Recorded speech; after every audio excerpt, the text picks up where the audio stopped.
So, remaining part of the chapter number 3, that is heredity and variation के summary में हम लोगों को और आगे देखना है।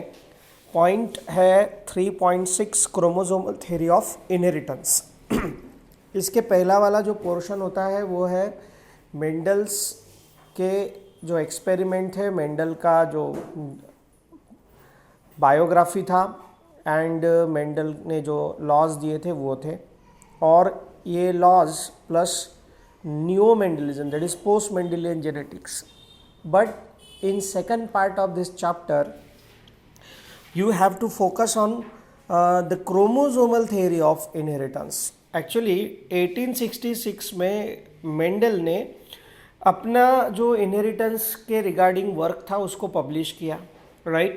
बट उस समय में लोगों की अवेयरनेस नहीं हुई इस विशेष स्टडी के लिए, क्योंकि उस समय में मेंडल ने जो अपना एक्सप्लेनेशन दिया था या अपने लॉज को एक्सप्लेन किया था या प्रपोज किया था वो सभी के सभी मैथमेटिक्स और स्टैटिस्टिक्स मेथडोलॉजी के थ्रू एक्सप्लेन किया था, इजंट इट। बट एक्चुअली उस समय में ये बिलीव किया जाता था कि बायोलॉजिकल स्टडी जो है, ये बायोलॉजिकल स्टडी किस प्रकार से मैथमेटिक्स और स्टैटिस्टिकल मेथडोलॉजी से एक्सप्लेन किया जा सकता है, ये डाइजेस्ट करना साइंटिस्ट लोगों के लिए, अदर साइंटिस्ट लोगों के लिए बहुत ज़्यादा मुश्किल था।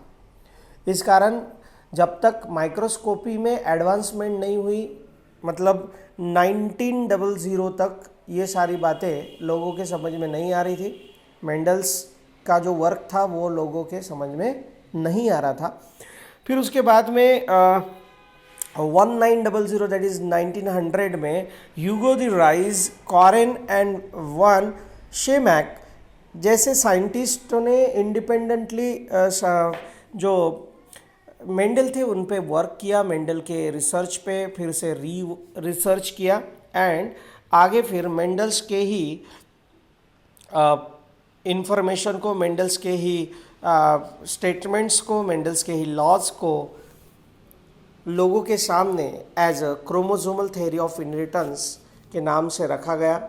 वॉल्टर सुटॉन और थियोडोर बॉवेरी 1903 में इन्होंने बिहेवियर, मेंडल्स के जो फैक्टर थे दैट इज जीन्स था, उन जीन्स का और क्रोमोसोम्स का बिहेवियर जो है वो बिहेवियरल पैटर्न स्टडी किया, साथ साथ में स्टडी किया, और उसी के साथ साथ मियोसिस वगैरह का भी डिस्कवरी हो चुका था।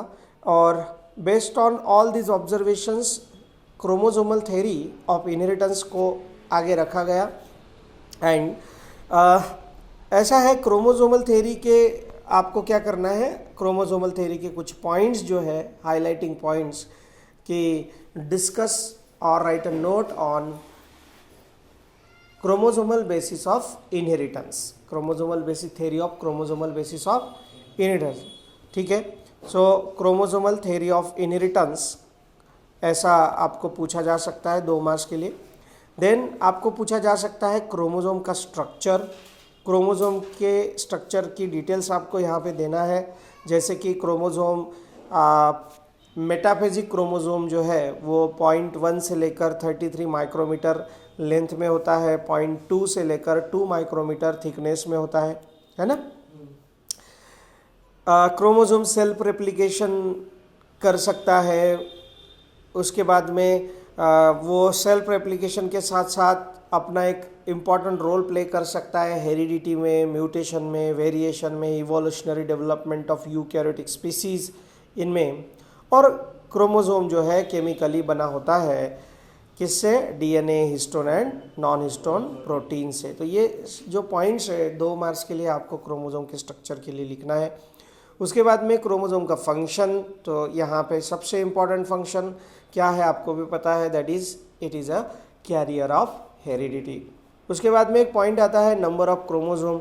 सो नंबर ऑफ क्रोमोसोम में आप क्या नोट करेंगे कि देखिए हर स्पीसीज का क्रोमोसोम नंबर ये उसकी एक कैरेक्टरिस्टिक फीचर है दोस्तों।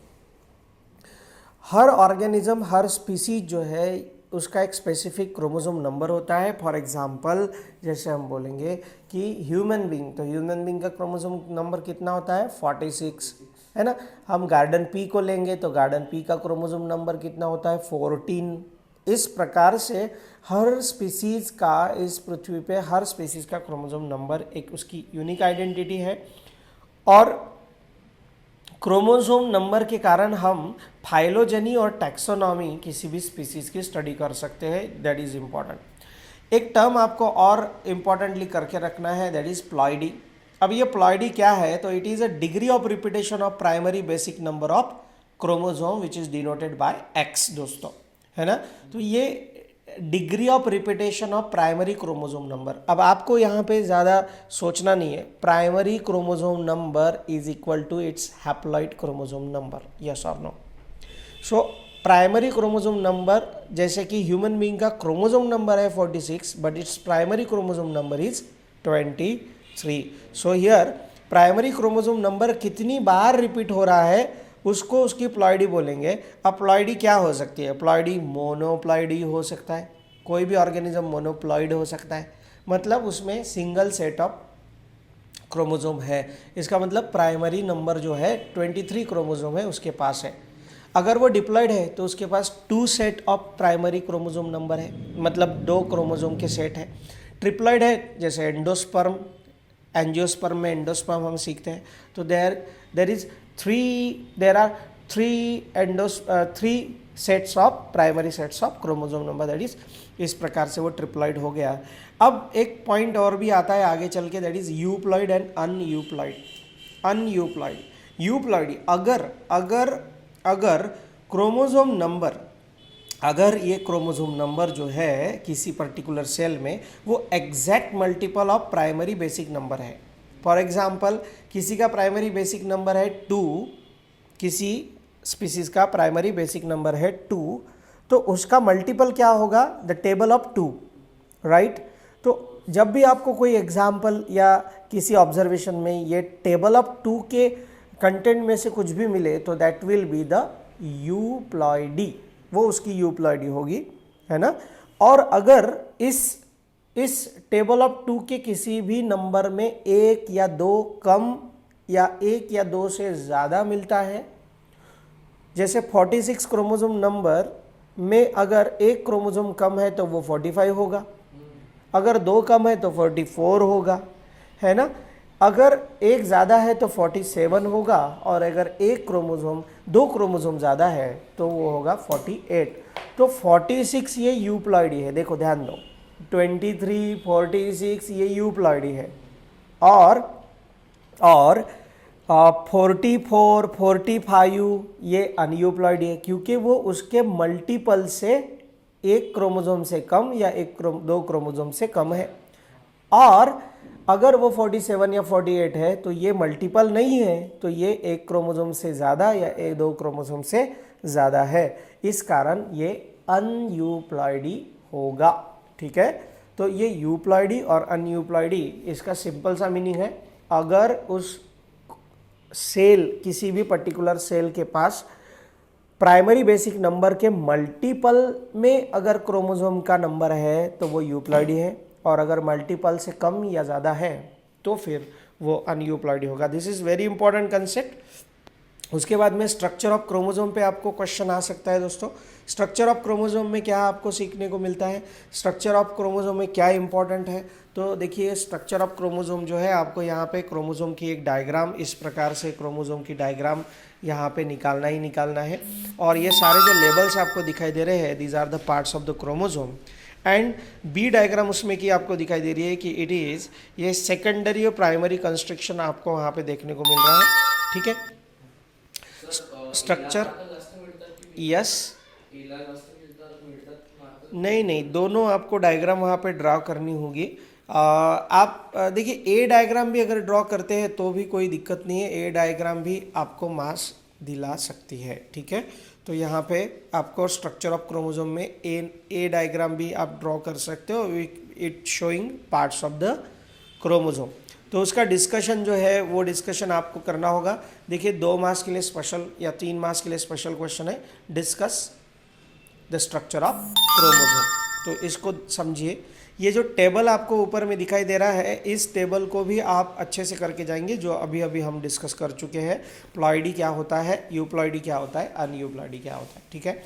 अब यहाँ पे यूप्लॉइडी के 3 पार्ट किए गए हैं, मोनोप्लॉइड, डिप्लॉइड, अनि और पॉलीप्लॉइड। उसके बाद में अनयूप्लॉइडी में 2 पार्ट किए गए हैं। अगर वो कम है तो हाइपोप्लॉइडी बोलेंगे, ओरिजिनल प्राइमरी बेसिक नंबर के मल्टीपल से अगर कम है तो बोलेंगे हाइपोप्लॉइडी। जैसे मैंने बोला कि 46 is a ploidy, euploidy. And उससे 1 क्रोमोसोम कम है तो वो हो गया मोनोजोमी।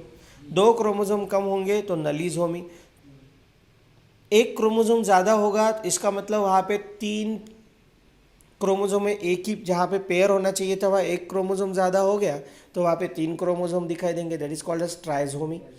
और अगर 2 क्रोमोसोम ज़्यादा है तो ऑलरेडी तो पेयर एक है ही, उसके पास 2 क्रोमोसोम ज़्यादा है तो कितना हो गया, टेट्रा। तो टेट्राजोमी इस प्रकार से ये हाइपरप्लॉइडी में आपको देखने को मिलता है। उसके बाद में ये जो टेबल आपको यहाँ पे दिखाई दे रहा है, इसको फिल भी आपने करना है।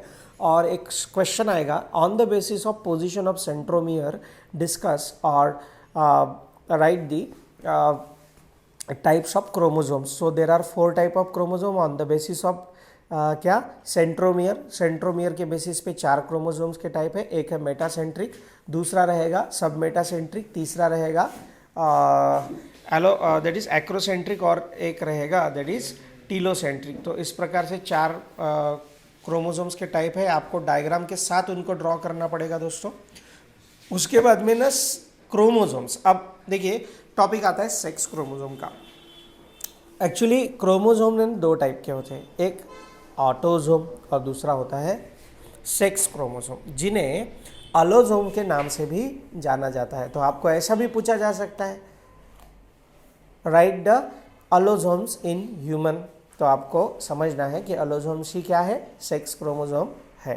तो यहाँ पे ह्यूमन बीइंग की बात अगर हम लोग करें तो ह्यूमन बीइंग में सेक्स क्रोमोसोम 2 है, एक एक्स है, एक वाई है। देखिए एक्स और वाई का डिफरेंस ऑलरेडी हम लोगों ने रेगुलर सेशन में लिया हुआ है, और एक्स क्रोमोसोम वाई क्रोमोसोम से बड़ा होता है। दूसरा डिफरेंस पॉइंट आपको यहाँ पे सॉर्ट आउट करके स्टडी करना है इसका, और जो ऑलरेडी आपके रेगुलर क्लास नोट्स में हम लोग इसको लिख चुके हैं डिफरेंस टाइप में, तो उसी को करके जाना है। X chromosome is greater than, longer than Y chromosome. X chromosome metacentric होता है और वाई क्रोमोसोम जो है वो एक्रोसेंट्रिक होता है, ठीक है। उसके बाद में एक्स क्रोमोसोम पे यू क्रोमेटिन मटेरियल ज़्यादा है और हेटेरोक्रोमेटिन मटेरियल कम है। वाई क्रोमोसोम पे हेटेरोक्रोमेटिन मटेरियल ज़्यादा है, यू क्रोमेटिन मटेरियल कम है दोस्तों, है ना।